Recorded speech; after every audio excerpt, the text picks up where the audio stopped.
Hello, yogis, and welcome to the May Mastermind.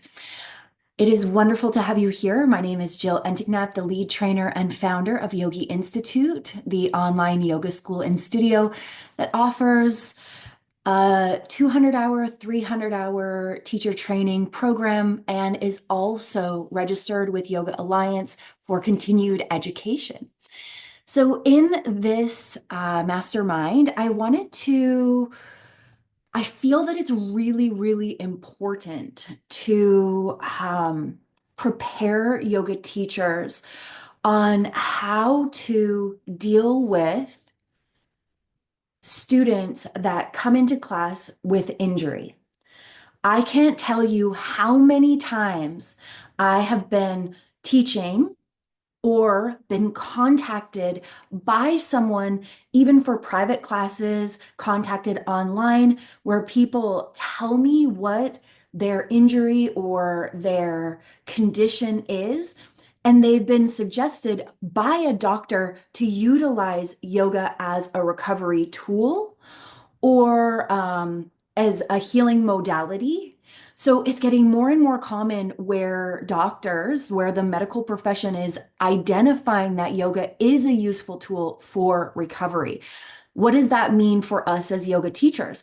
That means that we need to be even more prepared and knowledgeable in how yoga can be used and also how we can modify the practice for our students and how we welcome these conversations with our students, especially in a class setting where we can't go up to one student and modify their practice exactly for whatever that condition is or whatever that injury is. Depending on where you're teaching or how you're teaching, I mean, you could be teaching up to who knows how many students in one session. So how do we serve our students in these group sessions in the most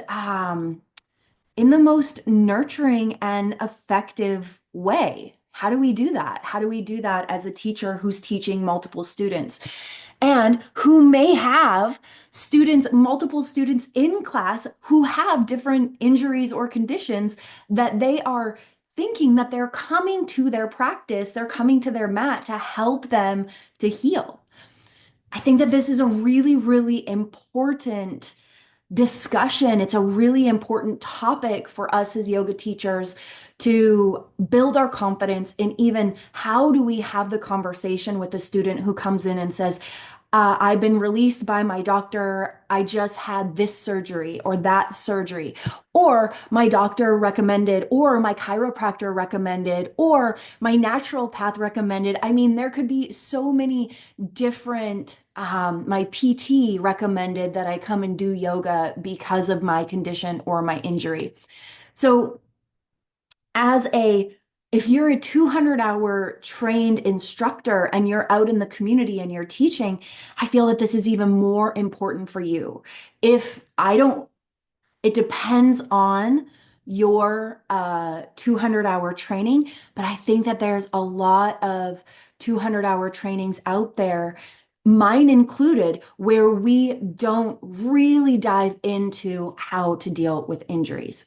So I am super happy to share my perspective as a yoga teacher, as a professional in the industry, and as someone who teaches a class of many students, teaches one-on-one, teaches in a smaller teaching setting. But I just feel that this is really, really important as yoga teachers, as professionals to consider. So, how we always start off these masterminds is by doing a meditation, a little guided meditation. So, wherever you are, wherever you're seated, I encourage you to just let the sit bones really sink into your seat and then get nice and tall from the tailbone through the crown of the head. Let the shoulders fall away from the ears and let's flip our palms, palm facing up on our knees or our thighs. As you close down your eyes and just allow yourself to start to center in to your breath. Start to feel your inhale expand within your body and feel your exhale release. And as you release, maybe you can feel the sit bones sink even more into your seat.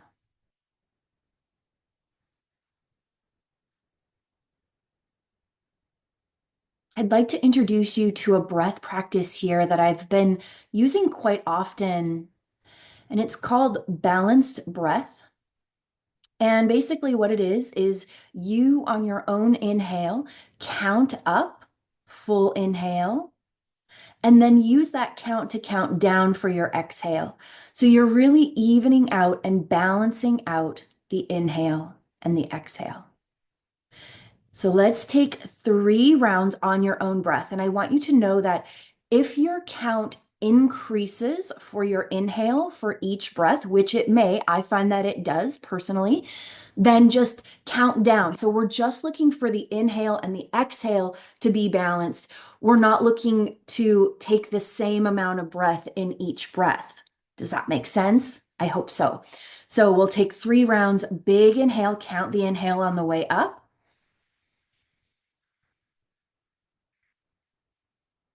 And same count down for your exhale.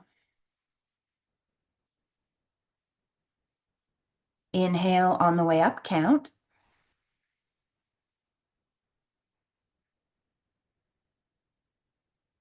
Same count, exhale down.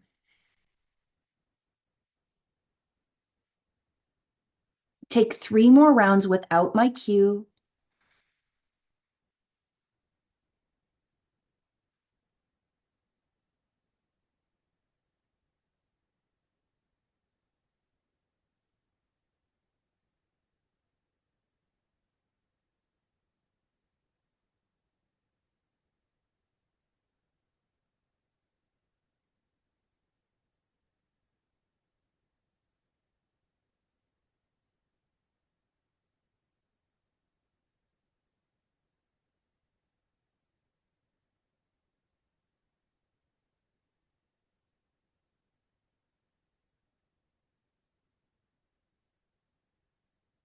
Keeping your eyes closed, let's use our imagination to travel to the space where we spend most of our time teaching.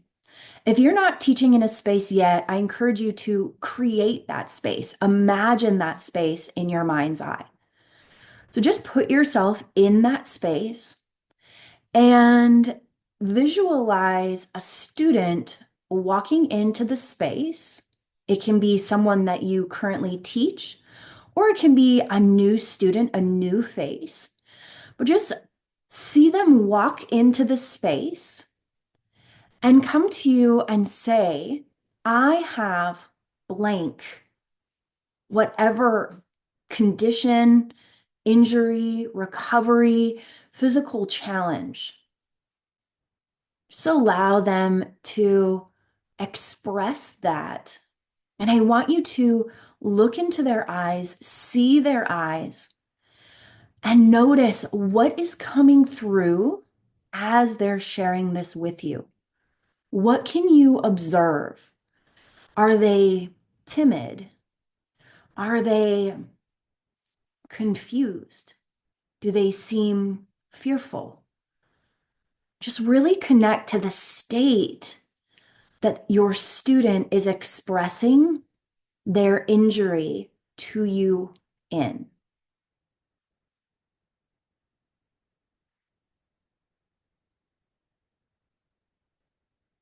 And as they're sharing this information with you, what is your response?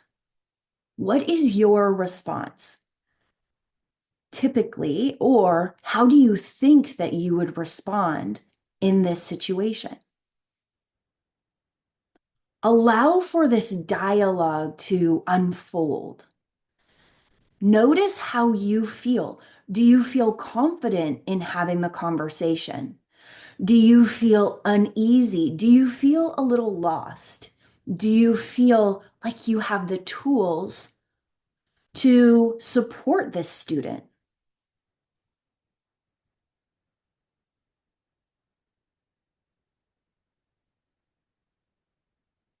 And no matter what your response is to them sharing the information, no matter what feels natural, know that you have knowledge, you have skills, and you have tools to support this person. And I want you to allow the idea to sink into your heart that this person has come to you in divine perfection. That the divine, whatever that is for you, has sent this person to you because of your tools and experience. And no matter what you felt when this person came to you, that your knowledge, that your heart, and that your wisdom can be in service of this person, of many people. Let's take a deep breath in and a full breath out. Flutter your eyes open. So take a moment. So we have a worksheet that is going to be a PDF that's going to be connected underneath this video. So if you haven't already opened that up, I encourage you to open that up. And the first page that we have here is connected to the opening visualization. And so I encourage you to, I'm going to give just a couple minutes for you to just jot down what it is that that student came to you with, how you felt when that student came to you, and also jot down how it felt to receive the reassurance that whatever it is that this person came to you with, and whatever knowledge you have, know that you have that support, that you have those tools, that you have the ability to support this person. And it is divinely created. It is divinely created. So, 2 minutes, jot down what you noticed, what you experienced in that opening visualization.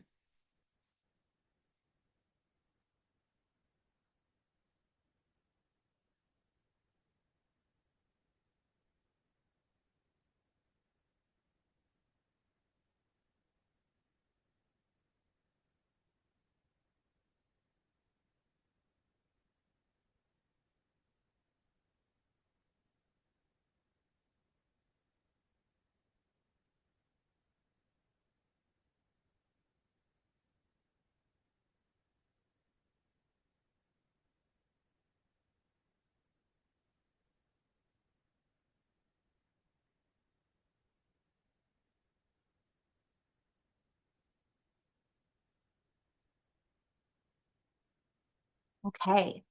So we're going to utilize the PDF as kind of a reference to go through this step by step. And to start, I have kind of a 5-step process to consider when someone comes to you and they say, I have this injury, what to do, how to welcome that experience when someone comes to you and says, hey, this is what I have, this is what I'm experiencing. And I think that the most important piece is that we assure students that we can support them, and in moments, if they come to you with something really specific that you're unfamiliar with, what I really recommend, instead of just kind of making up things, or it's okay to say, I'm not really sure about that.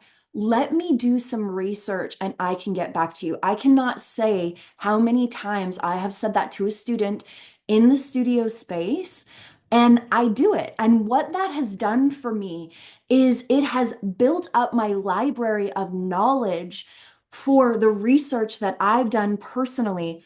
And sometimes I'll get Facebook messages from students after class, or sometimes I'll get text messages from students, and they'll be saying, whatever, however our communication goes. And because of that communication outside of the studio, I have that line of communication to share with them the research that I have found. But as we go through today, we're going to build our confidence in the common areas of the body that students can come in with. I have an injury here, or I have an injury there. So we've broken the body down into three sections.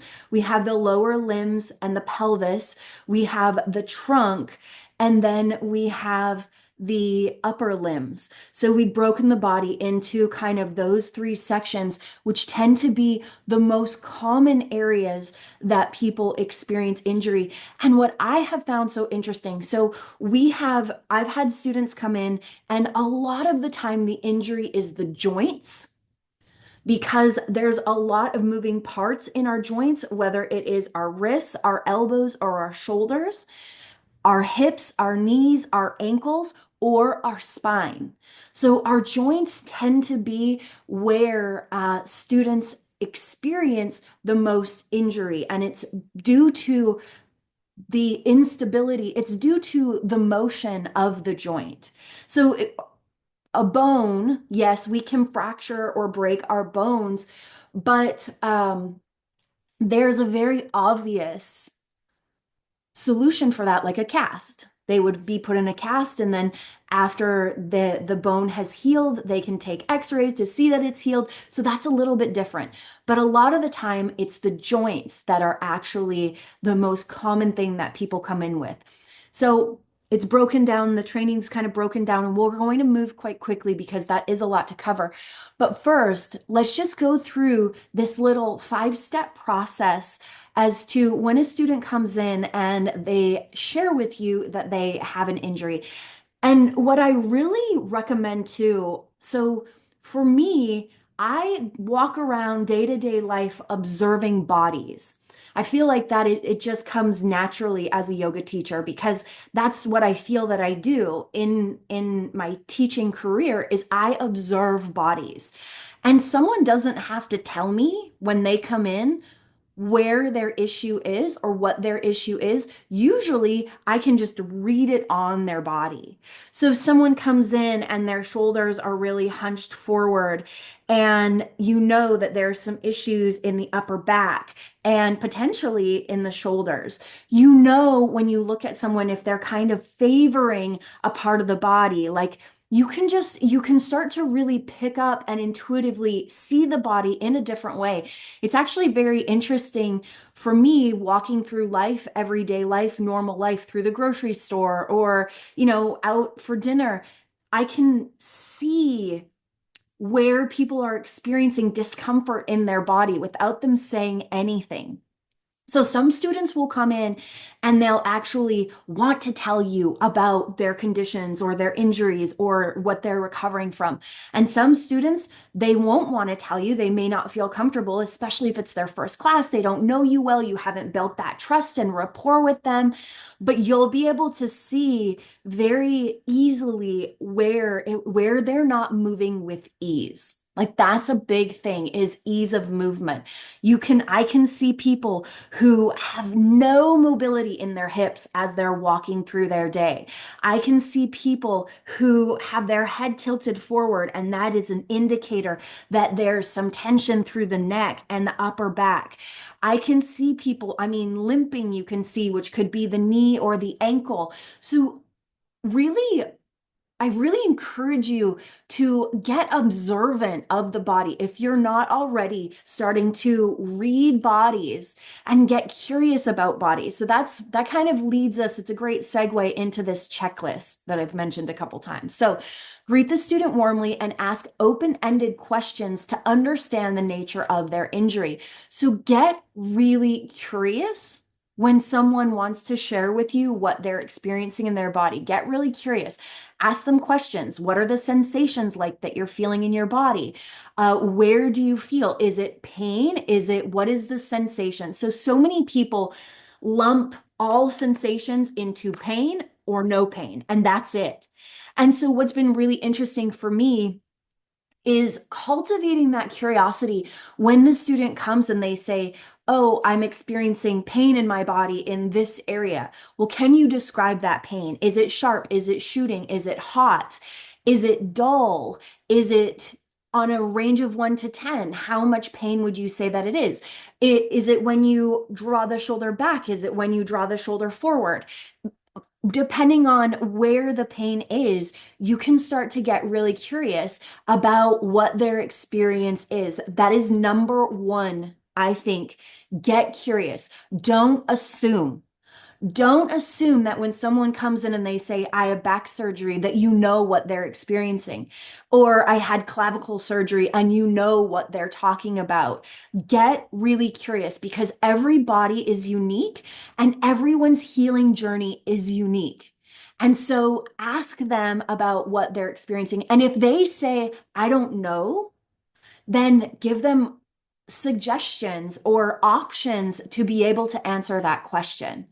Really important for us to help them to differentiate or to identify, like, what is pain to you? Because what you might label as pain may not actually be pain. It might be tension, it might be pressure, it might be heat, it might be release. I mean, there's a lot of different ways that we can describe this. So greet the student and get curious, ask questions. Number two, encourage them to listen to their body and honor its limits throughout the practice. So not only, I mean, in that moment when they first come in and they're telling you about what they're experiencing, or even if you see someone come in and they're kind of favoring or they're not moving with ease, you can see that there's something going on in their body, but they're not sharing it with you.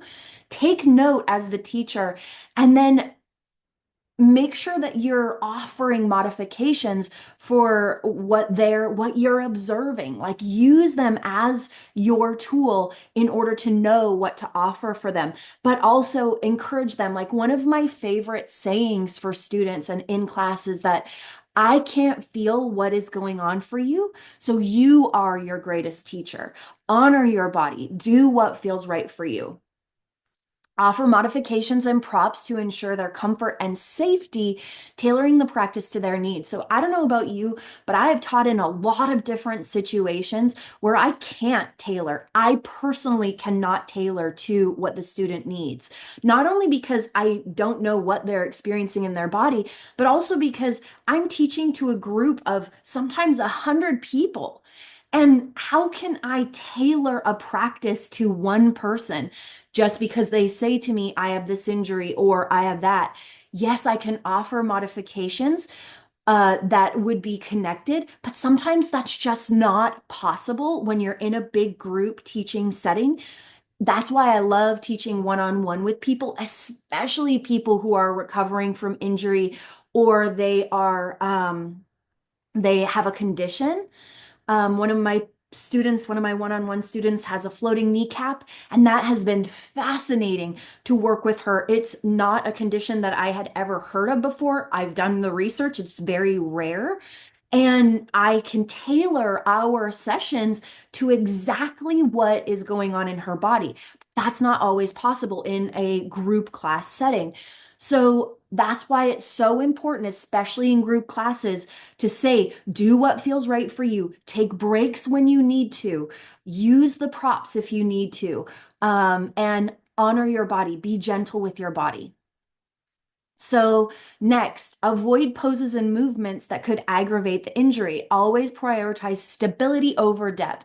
Encourage to identify pain points when experienced and find modification for ease of their own body. I feel like this is really important, this pain point concept, where when sometimes we think that when we identify a pain point, if we come back to it and we do that movement again and again, that it's actually going to better our situation or our condition. So I'll just use my own example. There was a time where when I would come into a supine twist and bring my knee across only on one side of the body, oh my gosh, I would feel this insane shooting pain through my low back. And so I thought that what I needed was stretching and length in that area. No, I needed stability and strength and rest. I needed rest in that area as well. So once I was able to identify that pain point, I was able to do more research and identify what the cause of it was.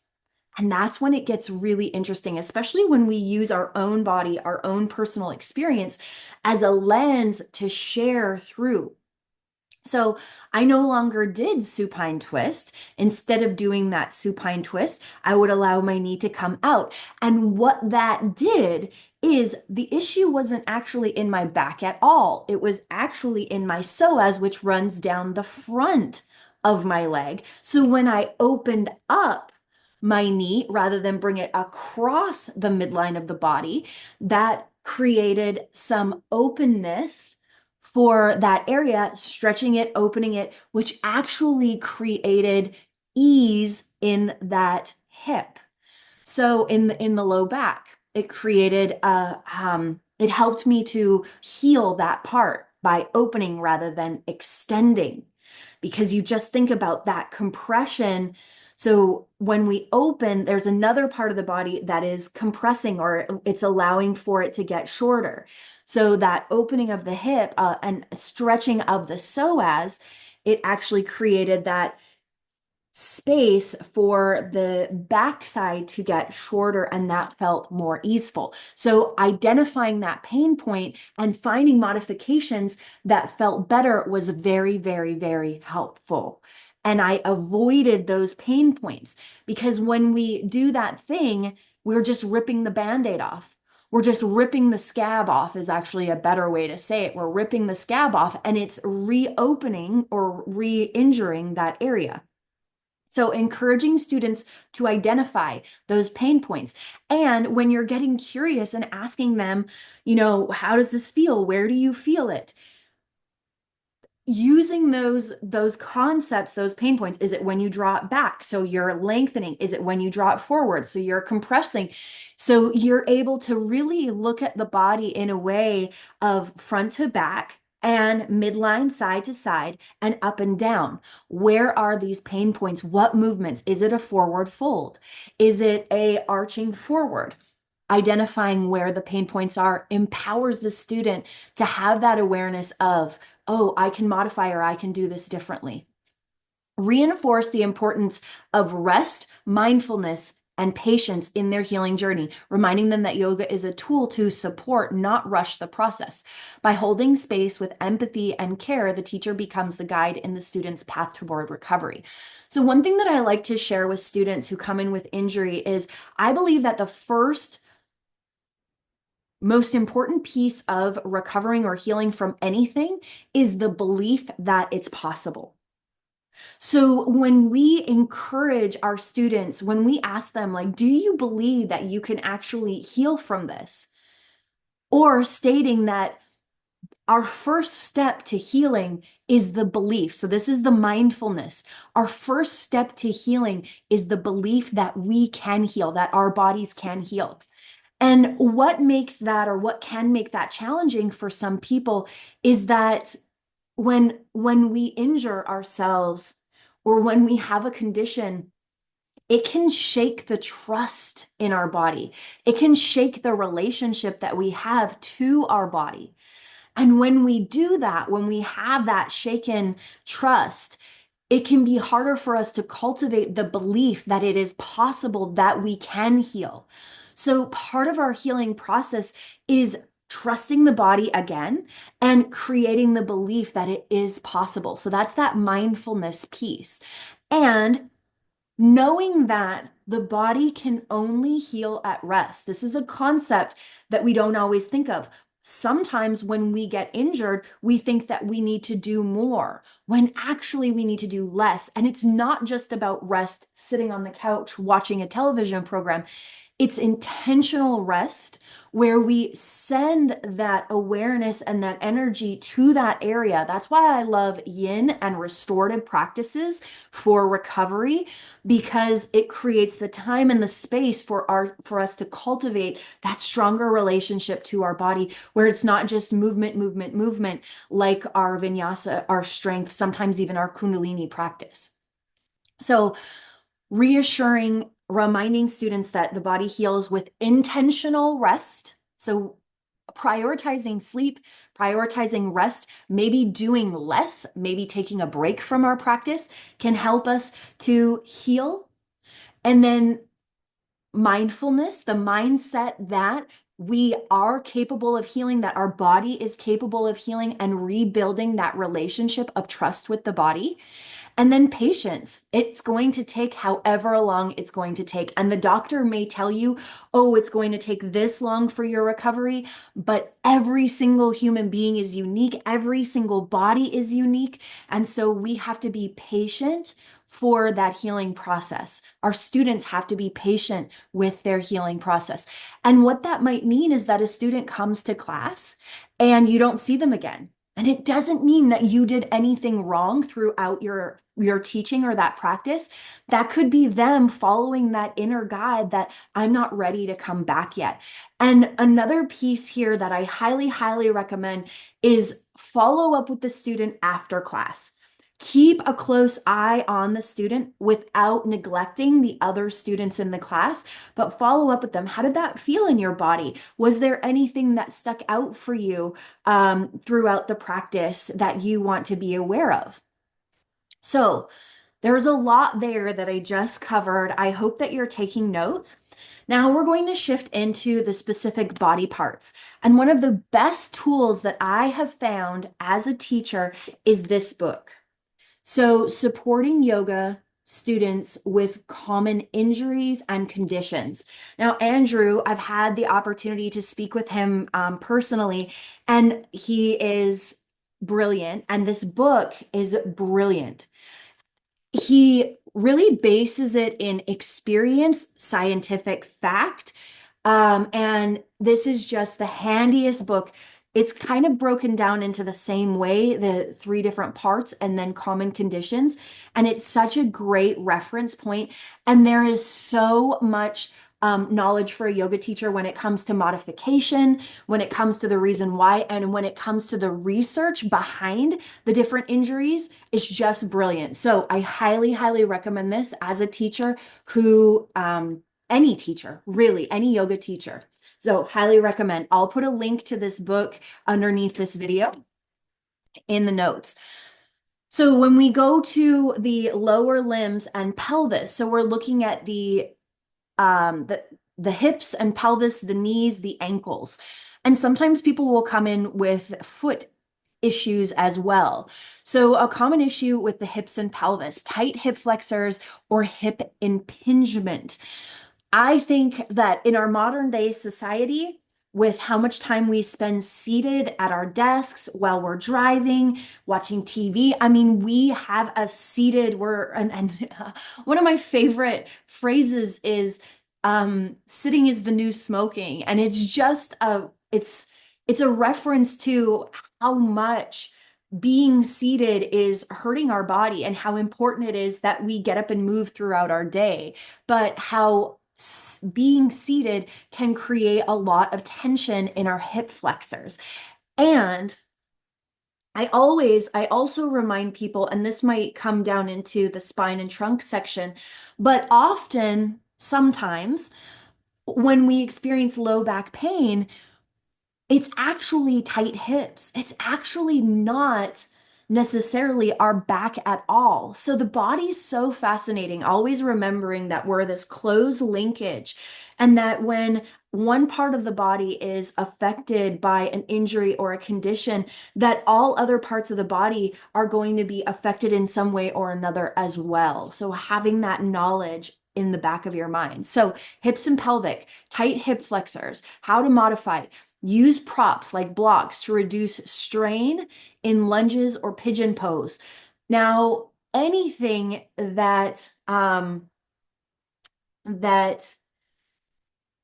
because we do want, like, part of our yoga practice is to open up the hips. We're always wanting to remind our students to come to a point where it feels right for them at that moment. One thing about the hips and the hip flexors is I do feel that throughout a practice, if the hips are a focus, we actually can experience improvement and ease in motion and mobility throughout one class. So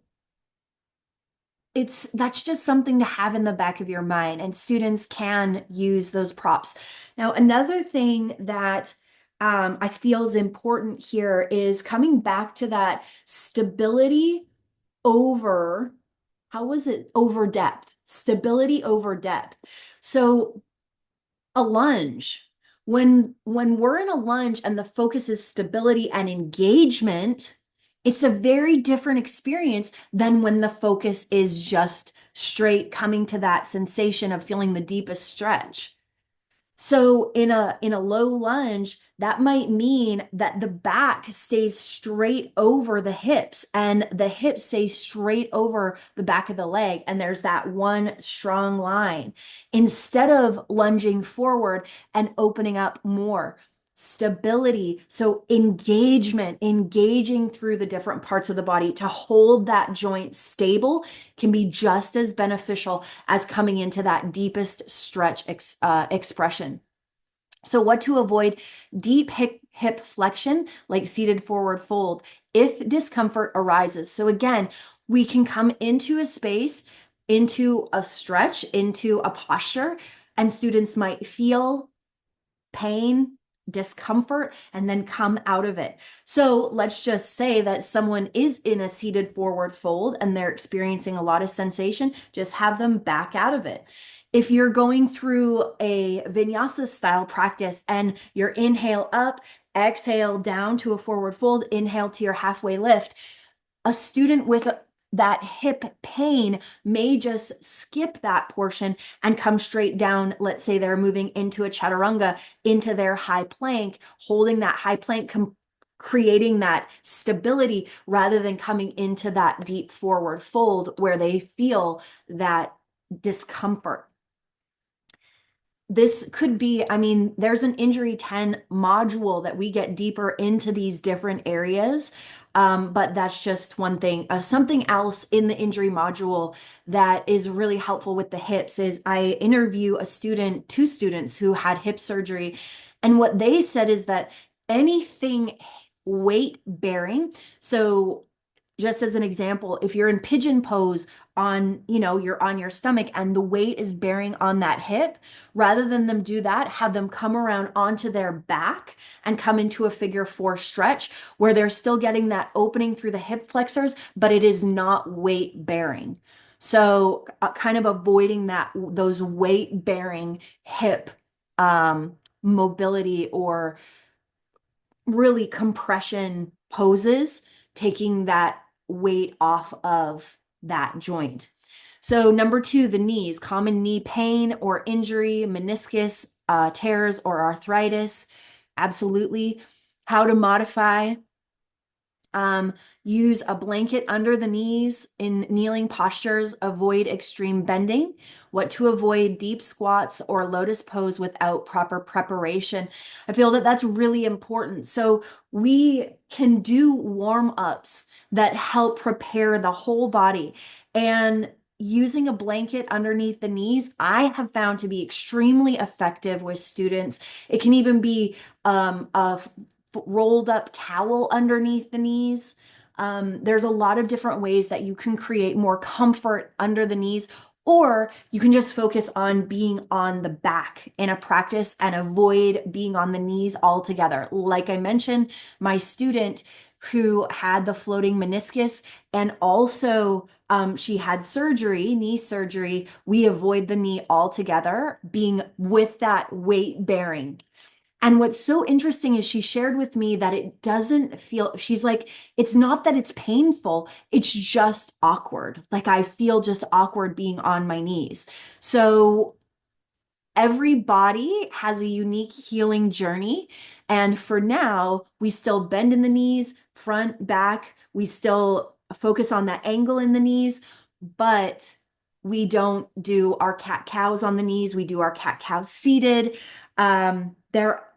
There are many things that you can do that are from the back or from seated that can keep students' knees more safe. Ankles, common ankle instability or sprains, how to modify, use a chair or wall for balance like tree pose, what to avoid, high impact transitions or poses that require extreme twisting or rotation. So I like to bring non-weight bearing rotation into the ankles and pointing and flexing of the feet.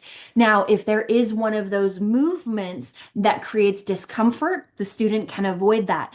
But having that mobility, creating that mobility there, and then also stacking joints helps to create more stability. So even in a lunge, having our knee stacked over our ankle, if we think about our joints, um, so we have the ankle here, we have the knee here. Now, when it's stacked and it's engaged, it's the most stable position. Whereas when we have even a slight angle, that can create more pain, but it creates instability. That's really what it's creating. Stacked joints create stability because the ligaments, the tendons, the connective tissues that hold those joints in place are able to do so in the most stable manner. So we want to stack the joints and then engage to protect and stabilize those areas. So having that in your mind, looking at the body, looking at the joints, looking at stacking the joints in order to keep that stable. So let's shift forward into the trunk and the spine. So we have the lower back pain or herniated discs. Very common. I have a lot of students who come in and say, I have, whether it is the neck, the thoracic or the lumbar, the low back issues. And my chiropractor told me to be here. I've had back surgery. They're wanting to increase mobility in that area. And it's something to be really, really sensitive to, I feel. And sometimes less movement is actually better when it comes to a herniated disc. Oh, it's so complex. It's so complex, the spine. So let's just go through it. And I'm not, I don't share that to scare you if someone comes in with an injury or an issue.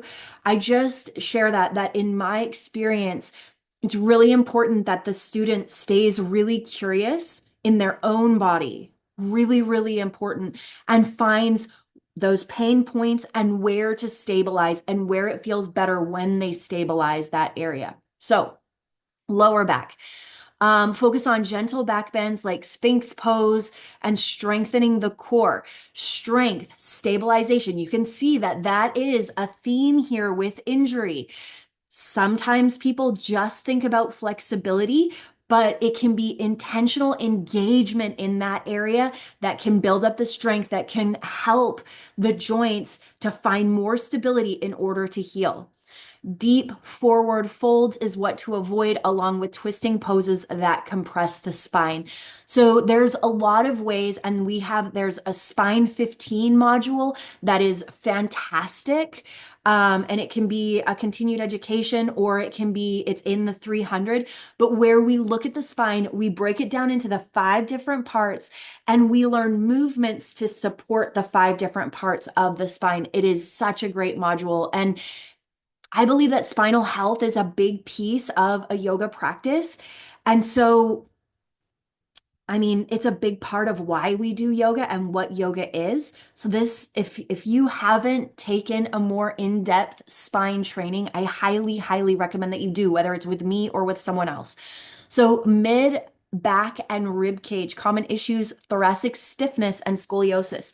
So the scoliosis is that curvature in the spine. You might see people hunched over. You might see people whose low back comes out more, so they have that booty sticking out, and that can be actual scoliosis or a curvature through the spine that they're compensating for. So, um, gentle twisting poses. So how to modify gentle twisting poses like seated twist and with a straight spine. So rather than like having them hunch and then stay nice and straight, cueing to stay straight and then twist from that straight spine. And then what to avoid: overstretching, deep rotations that the spine and thoracic area. Um, Deep stretches, but still wanting to bring in that mobility. Just think about cat cow. Even a seated cat cow, you're really focusing and targeting that mid back and rib cage. When you're coming into your side bends, you're targeting that mid back and rib cage. And again, having students notice where and when they're feeling and identifying those pain points, really, really important. Coming to a point where they feel it and then coming out and finding something different that empowers them to not feel it. And then neck and cervical spine. So working our way all the way up, common issue, neck tension or whiplash injuries. So we want to be really careful. And whenever someone comes in with an injury, our first question needs to be, have you been cleared by your doctor to do this practice? We want them to be cleared. I should have said that 48 minutes ago. We need them to be cleared by their doctor. We don't want them in our class to re-injure themselves. Really, really important. So keep the neck neutral in poses like downward dog to avoid strain. So again, we want to bring in that stability in the spine. So instead of curling or letting the head hang heavy, we want to bring in that stability. And again, identifying what those pain movements are. And sometimes what it takes for a student to identify is actually doing the movements. So that's something else that I feel is really important for us to know, is that again, they are their greatest teacher, and a doctor has to say all of these things in order to cover their butts so that they don't get themselves into trouble. But let's say the doctor says, don't tuck your chin to your chest, and the student tucks their chin to their chest, and they actually feel relief when they do that. Well, the doctor said, don't do this, but then they did, and their body said, that feels good. That actually creates relief or release. So, this is why, again, empowering them to find what feels right for them and to what point, to what extent. Sometimes, if we don't allow ourselves to feel some discomfort, we're hindering our healing. So it's really important for not only us as teachers, but even more so our students to stay curious about their own bodies. Um, Unsupported headstands and deep neck extensions. Avoid unsupported headstands. So yeah, I mean, that's kind of obvious if someone has neck injuries. And if they really want to get into a headstand, there are ways to do that. And you can learn that in the Inversion 25 training, where we learn how to make challenging postures, advanced postures safe in the body. Okay, upper limbs. So the shoulders, rotator cuff injuries. So that rotator cuff is that part that moves creates that ease of motion in the shoulder. And then impingement. So if something is impinged, just think about that for a moment. That means that a nerve is compressed and that impingement is causing, it can be another tissue as well, and it can be causing pain in that area. So what they're wanting to do is to identify the movement that is creating that impingement. So use straps for poses like Gomu Krushna to avoid overextension. Using straps is what creates more engagement and stability. So if you have a strap in your arms are overhead and you're like this, there's more engagement in that strap. Maybe bringing the strap behind you, you're pulling on it. There's more awareness as well. So they're more able to identify what postures, what movements feel or are creating this pain.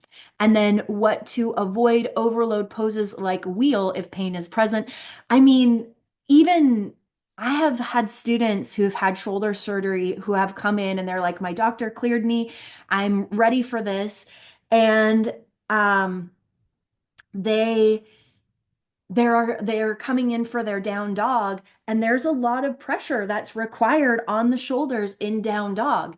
That might be something that they need to just avoid entirely. It really depends on what they're feeling in their body. Shoulders can be a really difficult one when you're teaching a vinyasa practice as to how to modify, because we use our shoulders a lot in our vinyasa practice. So that's just something to keep in mind. Um, then we have the risks. The wrists. I have had many students come in and say, my wrists, they're just so sensitive. Now, why is that? Well, the wrists don't have a lot of muscle around them. So what we really need to strengthen in order to help stabilize the wrist is our hands and our forearms. And if we're not doing stretches, if we're constantly on our computer with our hands like so, that can be causing a lot of discomfort. So doing movements in order to warm up the wrists is really important. And spreading the fingers, engagement through the hands, through the palms can be really, really helpful to overcome that wrist. Now, another modification you can always be, they can be on their fists or they can be on their forearms. Couple modifications for the wrists, especially if they're in their down dog, if they are in their up dog, if they're coming through their chaturanga, you can always be here, or they can hold. If they want to skip chaturanga altogether and take all of the wrists off, they could hold a forearm plank instead of running through that. They could practice a dolphin pose instead of downward facing dog. So these are the modifications to get the weight off of the wrists. And engaging the hands, building up mobility through the forearms, building strength through the forearms, all of that is going to help with stability and injury to the wrists. Elbows. So you're really seeing here, we're going through all of the joints here, like the joints are where the injuries most likely can occur. So our elbows, tendonitis, tennis elbow. So what to avoid? Hyperextension, keep elbows in poses like chaturanga. So having a gentle bend in your elbow, it doesn't even have to be that it's like so here's straight, I'm locking out the elbows, here's a gentle bend. So keeping that gentle bend. Now, what does that do? It creates more engagement above and below the joint, which creates more stability. Again, engagement equals stability. Engagement equals stability. Stability equals safety. Stability equals building strength in that area so that you're able, or the student is able, to stabilize and keep that part of their body safe. So overloading the joint in arm balances or push-ups. I see students who skip their chaturangas altogether, or they skip a part of their chaturanga because they've been able to identify, when I do this and put my arms in this angle, that's the pain point. So if I just hold plank and then press straight back into my down dog and micro bend my elbows, I don't experience that pain in the elbow, because through that whole experience, there is engagement in the elbows. Okay, so common medical conditions. He does such a good job. Again, he goes through, just like we did here, the different body parts in more depth in this book, but then the medical conditions, they're also in here too. So Andrew went to medical school, and that's why he's been able to write such a brilliant book. He shifted to teaching yoga and utilizing yoga for healing. And this book is brilliant. I cannot say enough about it. If you work in a studio, I highly recommend that you have this book handy in your studio so that you can find what the common modality is. And he does such a good job with describing and offering modifications. So common conditions, osteoporosis. How yoga supports, it improves balance, posture, and bone density. So that's what osteoporosis is. It is that decrease in bone density, so decrease in bone strength. Um, Postures to support, warrior poses, chair pose, tree pose. Every one of those postures is a very engaging posture. So again, as we engage, the muscles compress the bones, and that is what builds strength in our bones. There's also a calcium exchange that happens when we engage our muscles, when the bones feel that compression of the muscles. And it's the calcium exchange that helps build stronger bones. So, really helpful. Just because someone may have osteoporosis does not mean that they can't benefit from our yoga postures. So, modifications, avoidances, deep twists, forward folds, or poses with high risk of fall. So balancing postures. So if there is someone that you know that has osteoporosis, I highly recommend that they do all of their balancing postures against a wall. They can still do balancing postures, but they just need to have that extra layer of support. Arthritis. So that is that breakdown of the joints, inflammation in the joints. It reduces, so how it supports, reduces joint stiffness and improves mobility. So you can see people, I have had students come off of their arthritis medication because of yoga, because it increases the mobility in their, like they're doing more movement in their body. So they are creating that more mobility in that part of the body. I always love when students come in and they're like, I got off this medication, whether it's anxiety medication, whether it's arthritis medication, whether it is bone density. I mean, whatever it is that they're like, oh, I've healed. I mean, anxiety, there's so many ways that yoga can support our overall health and well-being. Okay. So postures that support cat-cow, low lunge, gentle seated stretches. But the thing about arthritis is it can target a particular part of the body, like the hands, like the hips, like the knee. And you want your students to be really gentle with that mobility, with that movement to a point where they're not feeling pain, because that can be really painful when the joints get really stiff. And but still be open to bring in that movement. So I have one student and her hand is like so, and it's just this joint is just it's cemented like this. So we might do some like this, but we don't come onto all fours where her hand needs to be flat because it's just too painful and uncomfortable because the arthritis in her thumb, her joint is stuck like this. So when you're working with students again, you want to have that awareness. You want to be able to say, and that's why restorative and yin are so good for slowing it down and being able to offer. So what would you do if you were bringing the class into that? You could have them come on to fists in their tabletop position. You could have them come onto their forearms, or they could do a seated cat-cow. So there's a lot of different ways that you can still bring in that really healthy spinal movement into a practice. Hyperextension. Who else out there is hyperextended? Put your hand up. Every joint in my body, whether it be my hands, my fingers, my elbows, my knees. And when a teacher came to me in a yoga class 15 years ago and said, you hyperextend, I was like, what? I do? Everyone's knees don't do this when they come into a forward fold, kind of go backwards. Everyone's hands don't do this. Like I was shocked. And I think I was 25 years old. And I had never had anyone identify that for me and actually tell me. And it was the most useful thing. So the number one thing for hyperextension is micro bending. Micro bend the knees and micro bend the elbows. Quite often, you can't even tell because it actually looks like everyone else's knees.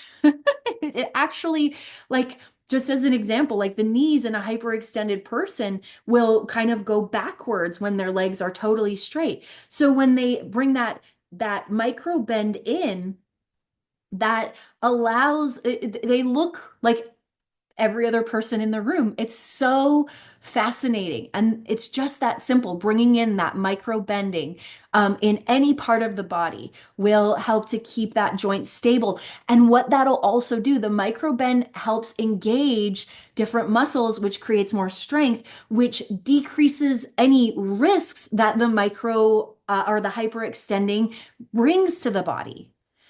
Hyperextension, we want to strengthen those areas because if we're always hyperextended, they are at risk. So when we bring in that little bend, when we bring in that little engagement, that helps us to um, build strength and stability in those areas that we would miss out on. And then pregnancy, is that a condition? I mean, sure. But I think that it is important. I definitely have had many students come into class and tell me they're pregnant. And again, first thing, like, honor your body if something doesn't feel right. But there are a couple main things to avoid. Twisting is one thing because that compresses that area of the body. And folding, if you're bending forward, folding forward, you may want to open up the stance so that there's space for the belly to have space.